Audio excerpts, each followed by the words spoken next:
माउसीमा मंदिर मैं लगे धन्यवाद देमी आयोग कमिटी के रनिंग सरपंच अच्छा प्रफुल्ल बाबू कहते लगे जिते बेला आम भाषा संवैधानिक स्वीकृति पाइबार लगे लड़ाई जारी रखीचे संविधान अष्टम अनुच्छेद ठान मिलू बोली आम दाबी कर केंद्र राज्य गोटे सरकार अच्छे किंतु 5 कोटी लोग बहुत बार सम्बलपुरी कोसली भाषा के संवैधानिक स्वीकृति नुहे मिले मुई आज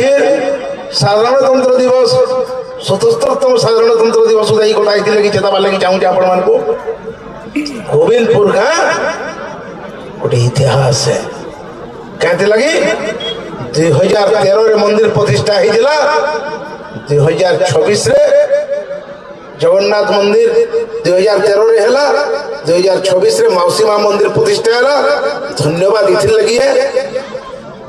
जगन्नाथ मंदिर प्रतिष्ठा थी कवि सम्मेलन कराइला हम आसी दिलो और 2026 रे मौसीमा मंदिर प्रतिष्ठा उधाबी कवि सम्मेलन हेइछे हम आसी काल जब आपको इतिहास पचरावा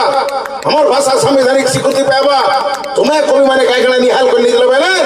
मैं भी भारत यशस्वी प्रधानमंत्री नरेंद्र मोदी बाकी 56 छाती चिरी कर कहबी गोविंदपुर गानु 2013 रे और 2026 रे जोजुड़े मंदिर प्रतिष्ठा थी भाषा साहित्य संस्कृति बढ़ते दिखे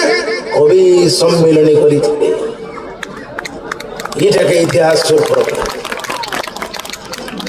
सैल्यूट काम आके आपण माने शीतुआ संध्या थी एतकी संख्या रे अछन कबीर संपत्ता